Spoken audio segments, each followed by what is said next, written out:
Hi all, welcome to the Immersion group presentation, part of the Advanced Cooling Solutions group. This presentation is about the upcoming white paper with the design guidelines for immersion cooled IT equipment. This presentation is going to be held by myself, Rolf Brink, CEO of Asperitas, by Rick from Flex, Leonard from 2 Series I, and Jamil from 3M. I'm also covering in this case for Jessica, who was supposed to be part of this presentation but couldn't make it in time, and she's from Intel. The focus area of this white paper is to highlight key areas for IT gear, which is designed for immersion.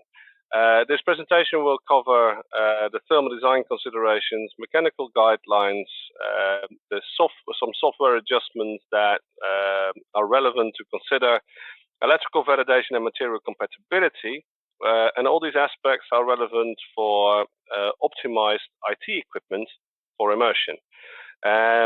Keeping these areas in mind when designing IT gear will allow you to increase the potential performance and all the promises of immersion technology towards the future.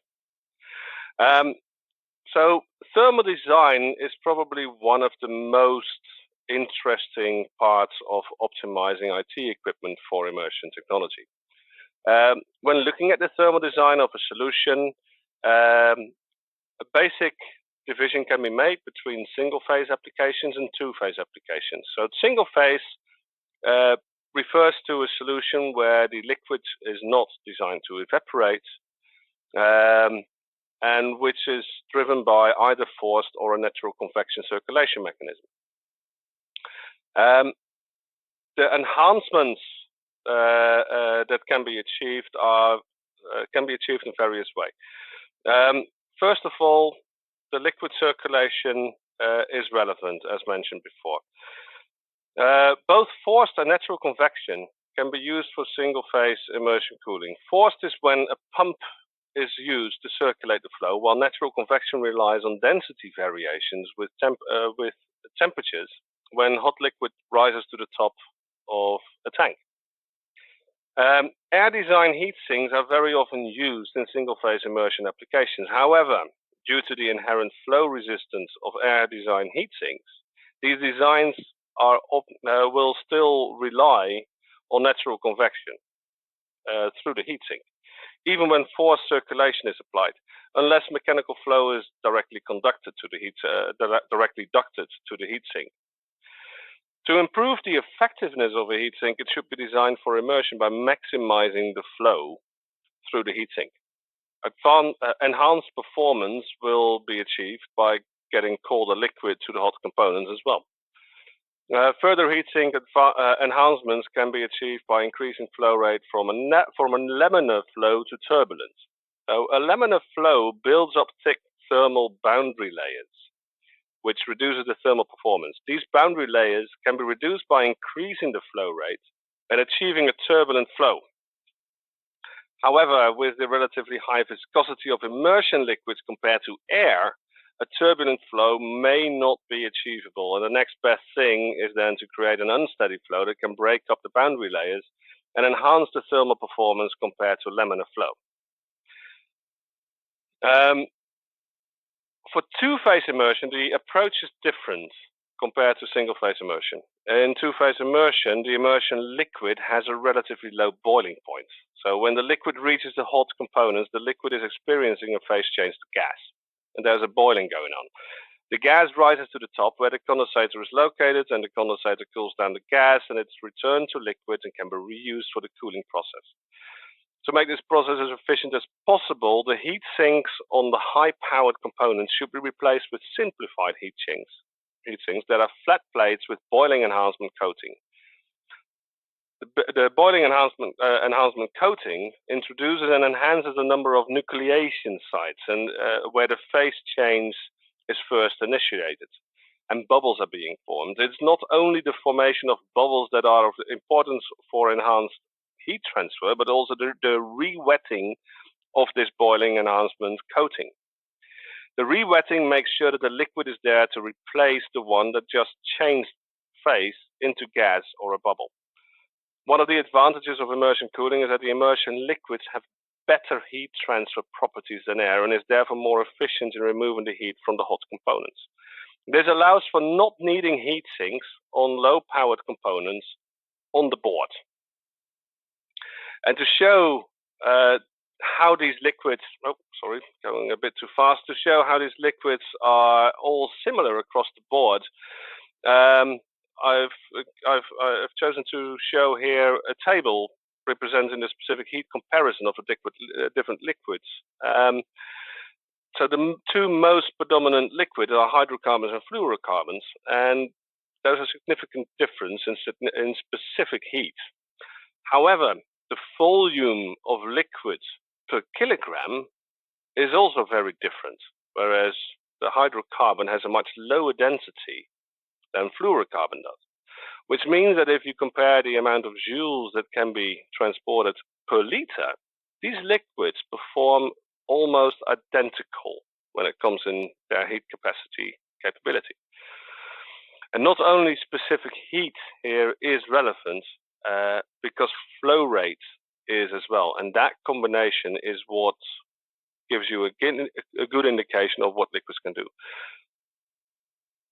So one of the ways of optimizing for single-phase applications is to optimize the heatsink design parameters. These parameters can be divided in a couple of topics. Most relevant, most important is probably the fin pitch and the fin specification. This determines, first of all, with the fin pitch, how easily liquid can flow in between the fins of a heatsink. Second relevance is the fin specification, so the width and the height and the thickness. So how that determines the ability of thermal energy to actually reach the extremities of the fins. You will find with proper analysis that a lot of the thicker fins will allow the energy to spread closer towards the fins extremities, which allows more effective use of surface area of a heatsink in liquid, whereas an air design heatsink doesn't really utilize the fins that are applied onto a heatsink. Now, another consideration is the heatsink base, which is responsible for spreading the heat, whether it's a vapor chamber or a solid material. The heatsink base must be able to distribute the heat effectively towards the fins. This is also a consideration in air, but much more so with liquid because of the superior characteristics of liquid in absorbing and transporting the heat from one material into the next. Now, the liquid and flow characteristics are related to the fin positioning, fin design, and the angles in which the fins are placed, and these can differ per application. Another important consideration is the component placement in the tank. Thermal shadowing is something to take into account with single-phase applications. A component that is placed deeper into the tank that has let's say a CPU that has a second CPU in its direct path in an upwards direction will create a thermal shadow, which means that the upper heatsink will be getting the preheated liquid from the bottom heatsink. There's also a temperature gradient running through a vertical oriented chassis inside an open bath single-phase immersion technology.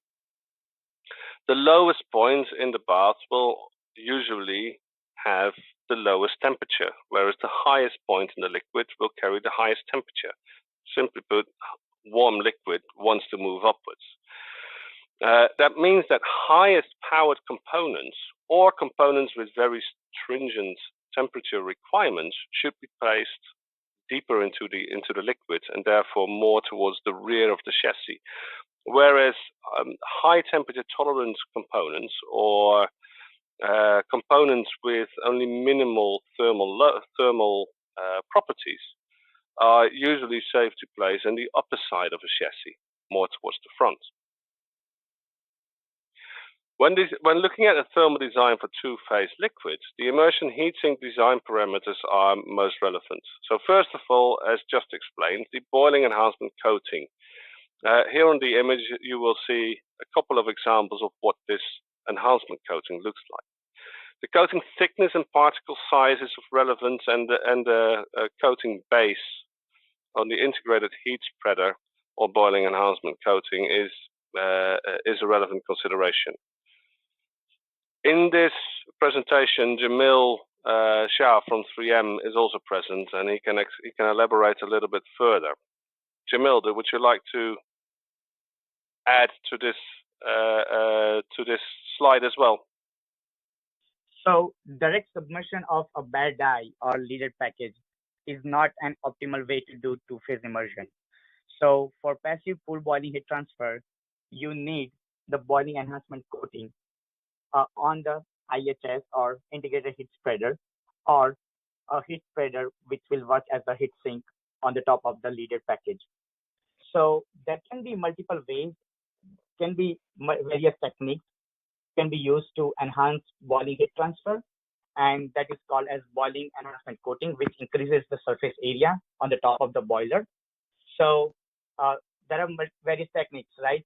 So it can be extended surfaces like metallic or graphite fins, or foams, or porous organic coatings.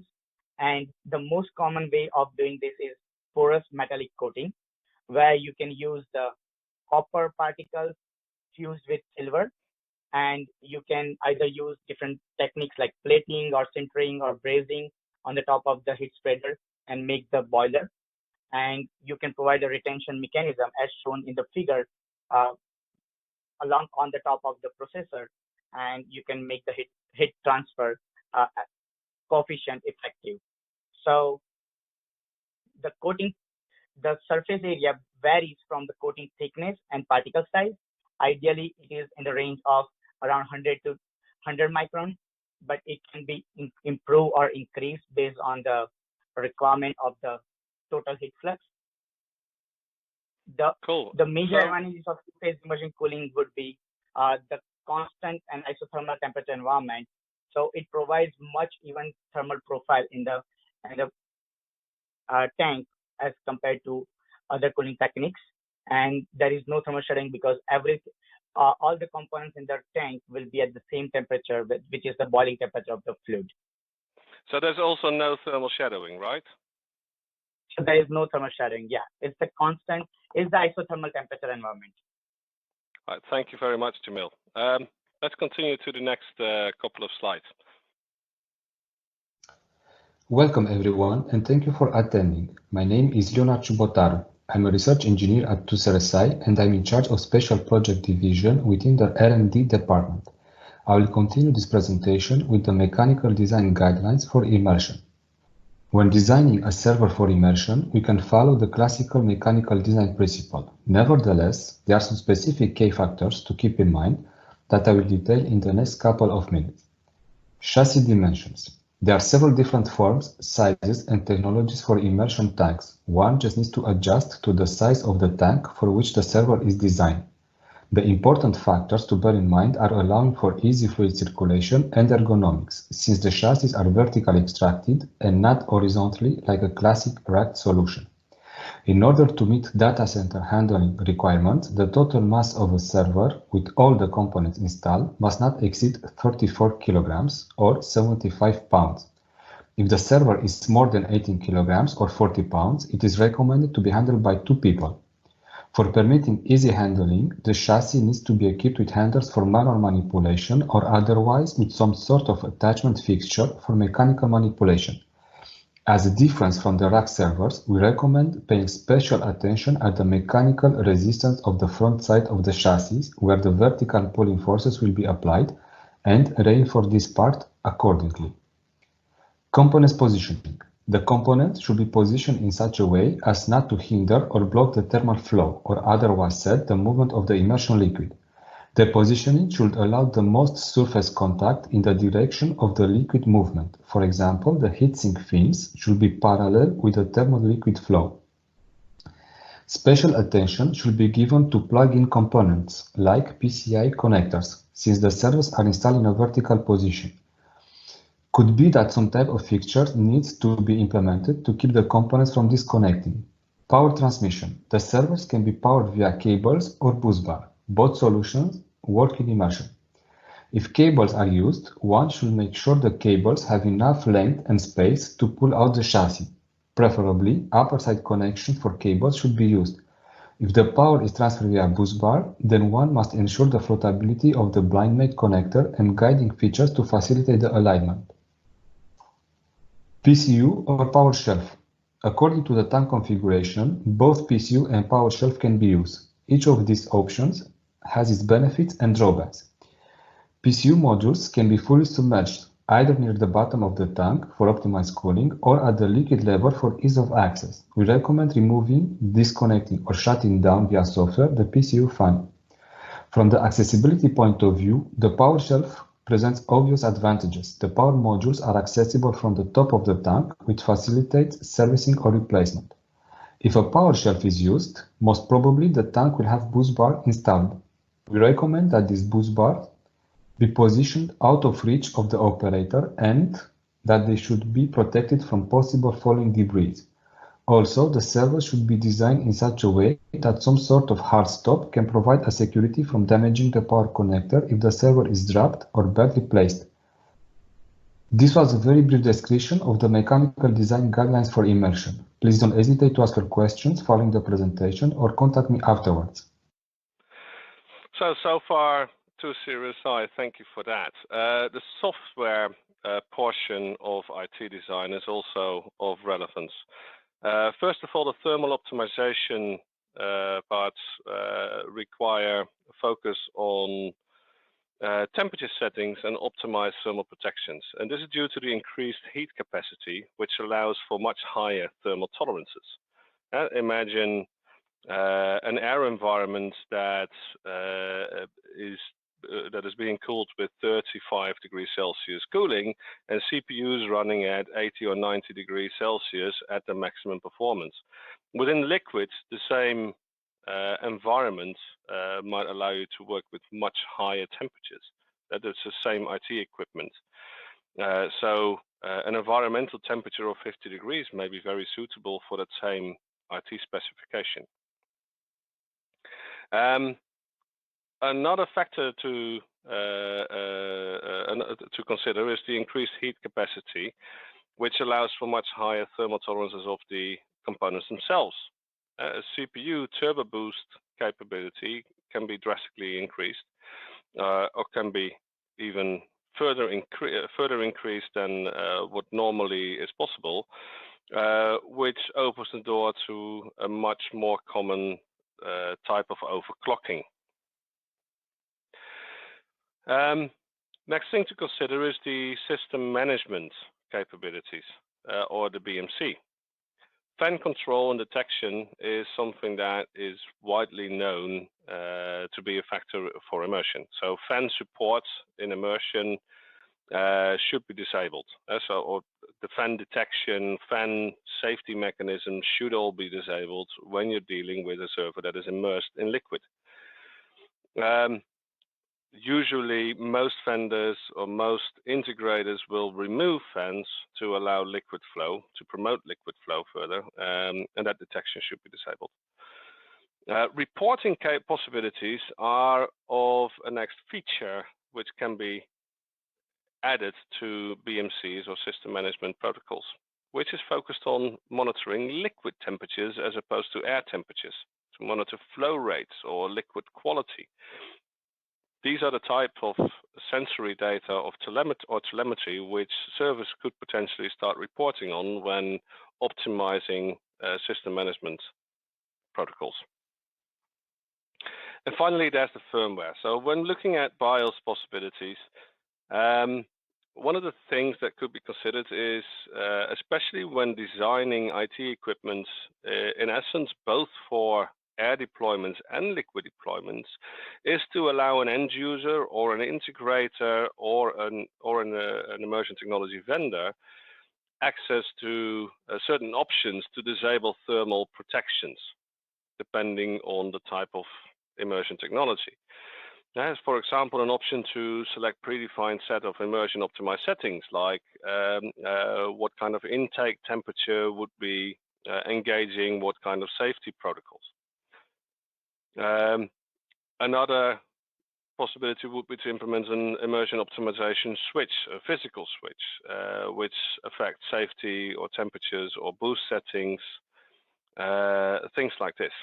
Customized firmware is something that is already happening now and then when it comes to larger deployments, which manufacturers often support. And that is often firmware that is released to vendors and integrators, but this should actually be a standard consideration when developing RT equipment or optimizing it for immersion. Custom SKUs are at the next level. When we're looking at the way that CPUs or chips are designed, they are designed predominantly for air environments. When designing these fundamentally for liquid, as in liquid only, the shape and size of components can be changed quite drastically. And that is something that we would like to open the door for within the OCP immersion group. On the electrical topic, I will hand over to Rick Payne from Flex, who will tell you a bit more about the electrical optimization for immersion. Hey, Rolf, thank you very much. Yeah, I'm going to cover a few slides on the electrical, a few key points. Obviously, with immersion, it will enable the use of the CPU to really extend its ability to cook. You know, in other words, turbo process for higher performance that you might not be able to get in your conventional forced air cooling. Reliability is a key factor as chips like CPUs, from a thermal perspective, migrate at a higher limit and back down to a lower limit. That tends to degrade the reliability of components. So being able to manage a component like a CPU at a nominal temperature throughout its life cycle will extend its reliability. And then component placement can be optimized to improve latency. And so the point there is that in a lot of designs today, component placement is somewhat dictated by thermal management. So if that requirement goes away, for lack of better terms, because you're immersing the components into liquid cooling, then you're able to optimize the performance by coupling components closer together, and in some cases reduce your latency that you might see. Fans aren't required. I think everybody knows that. And, you know, sensor placement throughout the system is really important to understand what's going on with the liquid cooling from top to bottom. So what's important to note here is that any electronics that's designed for immersion doesn't really get a mulligan to bypass any of the due diligence that you do from a quality perspective for electrical design. So what's really important to do is make sure that you've got a really robust test plan that really looks at the key components of any electrical design, which signal integrity, loss measurements, power consumption and loss, and etc. What I would recommend is that as your test plan is fully baked out, that you look at some of the key data points from your test plan in and out of immersion to make sure that you understand the deltas that you're starting to see from using immersion technology. The community is growing. Immersion's being used more widely now than it ever has. There's a lot of data on this out in the world that you can go out and search for. So I highly recommend that you focus on a very detailed test plan. You look at the impacts of immersion that may have on your technology and your platform that you're going to immerse, and that gets implemented into your test plan. So thank you. With that, I'd like to pass it over to Jamil. Jamil, take it away. So thank you, Rick. So as Rick rightly mentioned, this material compatibility with regards to immersion cooling is very important, because not only thermal performance, but the physics compelling the reliability and the material compatibility is also very important, because whenever you go to the IT equipment market, everybody will ask you the first question, like what are the material compatibility challenges with respect to immersion cooling, because there are so many types of fluids available, hydrocarbons, fluorochemicals, and there is no such standard exist in the global market. It's not about the problem statement, it's all about the failure. And because it's a very important chapter with respect to IT gear immersion cooling, so this chapter suggests experiments for predicting degradation of cables, printer circuit boards, packages, optical fibers, passive components, and etc.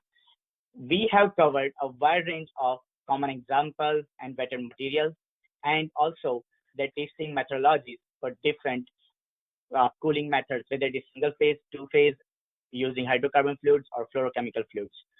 So in the better material list, we have covered servers, cables, connectors, power supplies, storage, high-speed networks, and all types of components. Because here we are dunking the whole server inside the dielectric fluid, so the fluid is going to be in contact with each and every component. And how will it affect on the chemical composition base? How will it affect on the thermal performance base? Everything should be covered. We are also talking about the components to check for compatibility and material source of contaminants. For example, in air-cooled environment, the effect on the reliability of components would be from the gaseous and particulate contaminants when you use airside economization or free air cooling. So similarly, in immersion cooled environment, the electronics and also the supporting equipment like cables that you're putting themselves inside, and they may act as a source of contaminants. So we are also trying to cover, we have provided the table which outlines common examples for, I would say, to take into consideration for such validation. With respect to material compatibility and the test methods, so basically material compatibility for single phase immersion cooling with hydrocarbons, we have provided different test methods. We have some ASTM standard test methods like D471 or D2210, which are existing in the market for transformer oils. But with the right modifications, we can utilize them for the immersion cooling purpose for hydrocarbon oils. First test is general material compatibility, which you are actually certifying the server which is under the operation. So first you do visual inspection, you check for the effects of contaminants, pool of oil, and also you check for thermal testing, thermal performance, and also you do microscopic images by doing cross sections and that kind of test. Second is doing the age testing, because it's the ASTM SCHEDEX standard is not applicable for immersion cooled environment. It is only applicable for air cooled environment because of the heat capacitance difference between the oil and the air. So the accelerated thermal cycling will not be applicable here, but thermal aging can be a good source of experiment.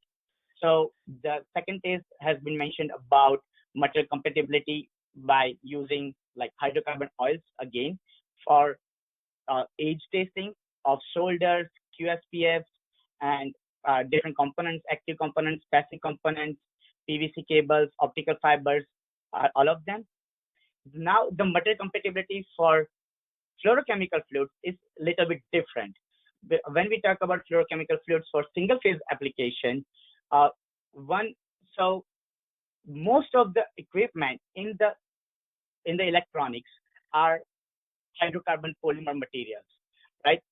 So basically the fluorochemicals are so inert, they don't have a direct affinity or direct reactivity with any of the materials, but they may, but you might observe, because one hydrocarbon polymer can observe swelling of another because of the hydrocarbons from the fluid.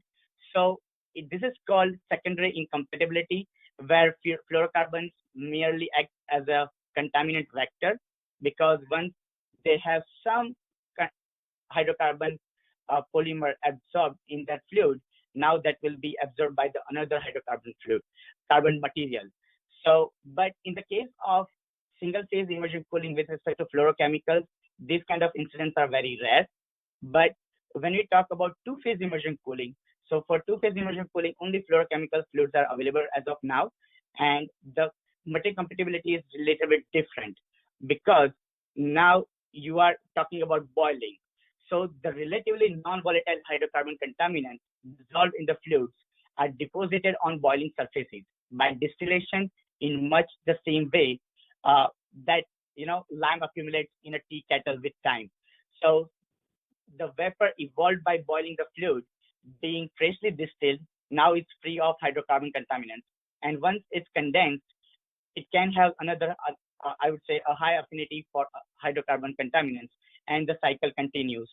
So to take care of those kind of challenges, we have mentioned about Soxhlet extraction test method for two-phase immersion cooling using the fluorochemicals is the very straightforward test method, 48-hour test method, and which can be found in different publications. And we have also provided the guidelines for adsorption and swelling in the IT gear guidelines white paper.